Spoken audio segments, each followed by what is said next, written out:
8. So we were just talking about the NFL stuff. So that was one particular, thing, the Randy Moss little thing. And then the Monte Te'o thing, which is like I think he's a linebacker for the Notre Dame college football team.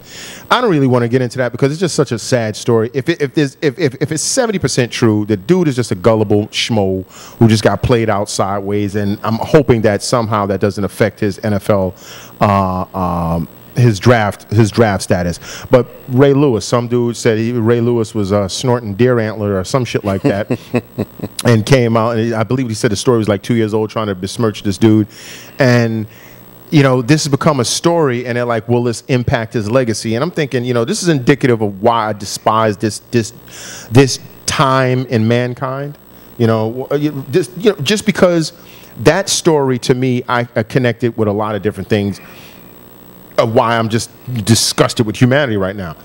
Why, if someone says, hey, Ken, better yet, like, hey, 8, I saw you with a couple of women today, right?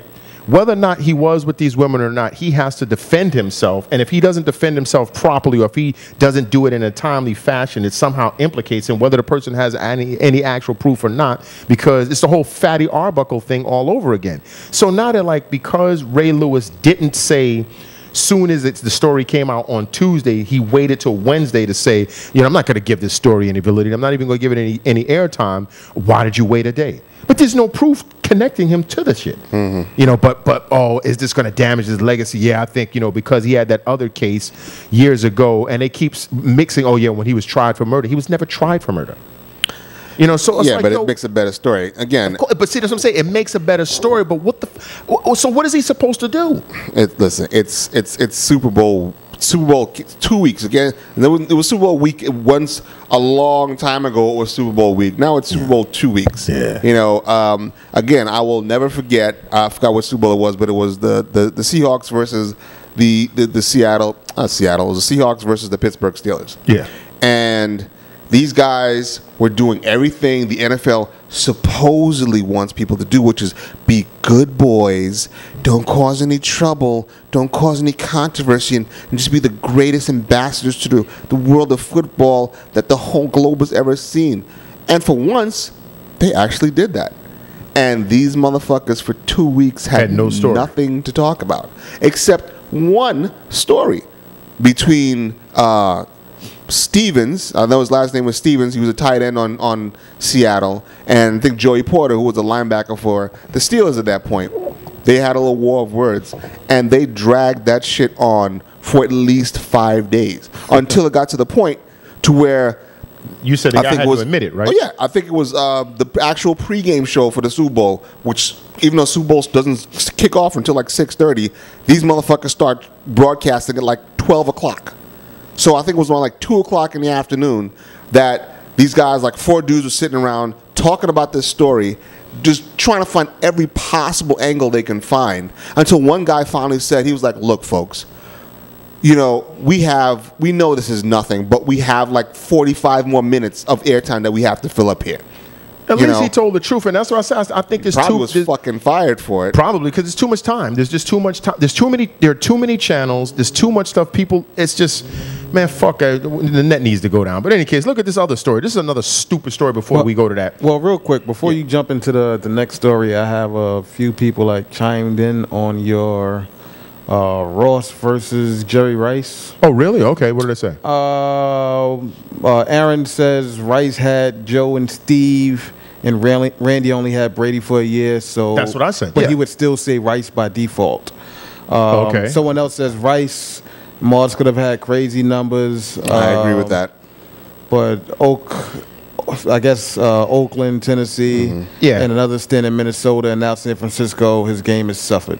So most people are going with Rice. Just literally, if you have to go, best, you have to make more of an argument to put Moss up there. Where it's, like you said, by default, it's just okay. Right. 3 rings, all the records, Jerry Rice. But upon further examination, like I said, his one like Randy Moss's transcendent season was with a Hall of Fame quarterback throwing to him. I can't believe you're actually saying that without vomiting. And Andre Till I can't stand that. Puts Moss third behind Rice and Steve Largent? Well, you know what? Steve Largent, I remember for the longest time, Steve Largent was considered the best route runner. Yeah, he was the original Wayne Corbett. Wayne Corbett, and Wayne Corbett was the original Wes Welker. Was Wes Welker. So, I mean, and then also they were on an expansion team back then. The Seahawks was an expansion team. So they were just playing sandlot football. Right. So, but I will caution you people, the one thing you just can't, it's the easiest way, and sometimes I think this might be the only reason why these broadcasters and these analysts do this, is just don't put Rice over Moss because Rice has 3 rings. Yeah, you can't do that because that's a big cop out. Right. Because I didn't have a chance to, because we were talking about Tony Gonzalez. I was telling him that, you know, because Moss was taking either games off or plays off, and then he took a year off, you know, how Tony Gonzalez has been on a shit team for most of his career. Yeah. Yet this dude is going to walk into the Hall of Fame, and he's like second in receptions as a tight end. As a tight end. He's second to only Jerry Rice. And I was, damn, what the fuck what was I saying now? How the fuck my do I damn know? point was? I was so riled up, I forgot About Randy Moss. Because like Shannon Sharp, how many rings Shannon Sharp has? What, 2 rings? 2 rings. He has one with Denver and one with Baltimore. Right. Now, is that going to say that you're saying that Shannon Sharp is better than Tony Gonzalez? No, you know? I mean, but a lot of people do the rings. The number one ring argument is, like I said, Terry Bradshaw has 4 and nobody mentions him. No one mentions him ever. And he has 4. You know, and he was starting. He wasn't like he got a couple from the bench. He was starting. He got 4. No one mentions him. No one mentions him. He's not even in the conversation. At least Emmitt Smith is still in a conversation with some people. So, I mean, like I said, I mean, it's more of a conversation. More argument needs to be put down in order to put Moss as the number 1, because there's so many gray areas. There's so many things. But like I said, when this dude was matched in a system, in an offensive system, with a quarterback who knew how to exploit that system, the dude went on to have 23 touchdowns in a season, something that Jerry Rice had never, ever done. So, but I'll accept either way. But thank you guys for your comments, by the way. Thank you for chiming in. This other story was just you know, I just found this to be funny, and then we'll go on to something else. You know, ex-49er savagely beat ex-boyfriend over underwear. Speaking of football. I'm like, come on, man. So it's like former 49ers and Raiders offensive lineman Kwame Harris appears to have been outed as a gay in spectacular bad fashion. He was a disco dancer. Apparently so. Deadspin reports. Harris has been charged with domestic violence and assault after allegedly beating up an ex-boyfriend in a dispute that started over food and ending up with Harris giving the man a savage beating after accusing him of stealing his drawers. So, according to the Sioux Falls, California's San Mateo County, Harris argued with his ex-boyfriend after he poured soy sauce on a plate of rice, beating him up so badly that he needed to have a metal plate installed in his face. The linebacker's lawyer has confirmed that the 2 men had a romantic relationship, but says the criminal charges and a civil suit are just an attempt to get money from Harris, the Daily Journal reports. Did they meet on a dating site? I don't know, but probably I mean, not. But I'm looking at, but what the fuck is this last line? You know, but says the criminal charges and a civil suit are just an attempt to get money from Harris. So wait a second. If the man needed a metal plate in his face, I think that's a legitimate claim. I mean, what? I thought that was funny. That last line. What the hell are they talking about? I don't know, but yeah, but you're kind of off on that one. Yeah. On to another. I guess, you know, the topic of beatings. You can lead this one off if you want. Man. Yeah, we're leaving sports. Yeah, to something. Yeah, well, actually, this was almost like track and field for a second. When you see this, a woman is seeking protection order. A woman seeking protection order attacked in the Summit County courtroom. Yeah. An Akron woman seeking a protection order against her boyfriend. Her former boyfriend was left alone with the man. Bad idea. Who then attacked? Now, this could be another lawsuit right here. Yeah. There's probably going to be for this. Who then attacked her in the domestic relations courtroom. Yeah. So he jumped her inside the courthouse. The attack captured on a court camera in front of the security camera has Summit County judges considering ways to increase the number of deputies who patrol the courthouse. Meanwhile, the victim, 28, is wondering why she was left alone. Me too. Yeah. With the man, despite telling Magistrate Tracy Stoner of his history of violence. The woman was treated for a head injury following the attack. We have a video, right? So you want to show them? Yeah, actually, yes, we do have. Yeah. So I mean, the you got to video see of this. I mean, because, and you're right. There's definitely a lawsuit here Yeah. because I mean, this is unacceptable. Yeah. I mean, this is the reason why you're there. Right. Because this guy is beating fire out you, and now you bring this guy into court, which I'm pretty sure he's not happy about for said beatings. So, and then you leave him alone. So Take a gander. Can you cue it up? Thanks. Look at this. I mean, what do you think of this, or what you're seeing there? Eh? I mean,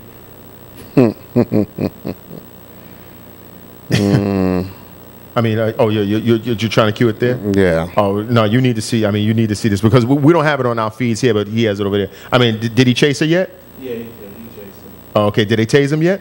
Yeah, he's on the floor. Yeah, because they had to put some hot currents in this motherfucker. Look. This shit look like Tom and Jerry. Look. Now, mind you, what y'all seen is a delay. Yeah. But he's on Damn. the floor, Yo, standing over him. that shit looked like office linebacker. Yeah, right. That looked like the office linebacker. And you see that the hooks he put in her? And that's his own grandmother. So is it off? Are we back yet? Well, you can come back. Yeah, just bring us back.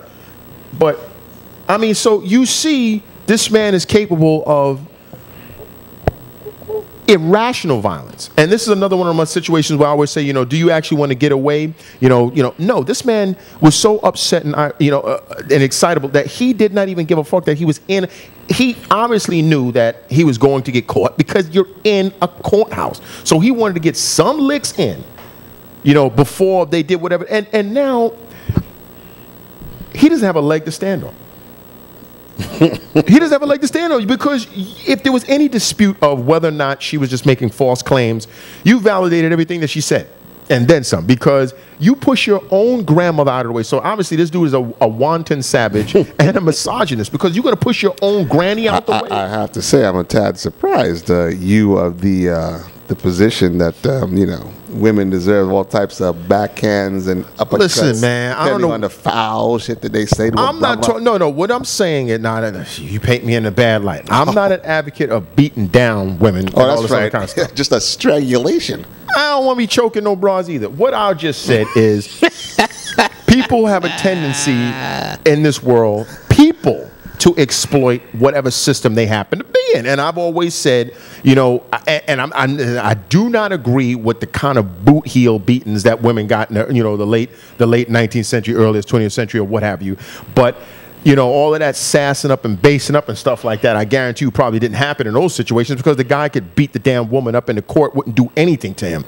So that's all I would say. All of this, throwing piss in dudes' faces and scratching the meat off their face and shit with no repercussions. I just don't believe in stuff like that. You assault a human being, you deserve to get your ass whipped. That's why that bus driver situation, I remember getting into a terrible argument with a woman. I'm like, wait a second. The woman spat on the dude and then put her hands on him. So he gave her the Ryu uppercut. And if she didn't do what she did, if he had just was like, shut up, bitch, and uppercutted her, I would have I'd beat this dude to death, not beat him to death, but literally beat him, incarcerate him because he was a pussy. But once she, struck him and stuff like that, so, that's all I was ever saying. I'm not saying chase your woman around a damn table and give her a beating because if you're with a woman that has that much sass in this day and age, you just got to leave her. You just have to leave it. You can't go around hooking off and fucking beating down women like that. You just can't do it. And you saw he shoulder blocked her into that fucking barricade and then pummeled her. Yeah. You cannot do that shit. You just can't do that. That's wrong. But as usual, I say these women are made out of fucking adamantium because she just popped up like hot toast and ran away. Well, so women could take unmeasurable amounts of punishment, it seems. Because that uppercut should have dislodged that other woman's jaw, and she came right back in there and won it round two. I don't know. I don't know what they made. Probably was an adrenaline rush.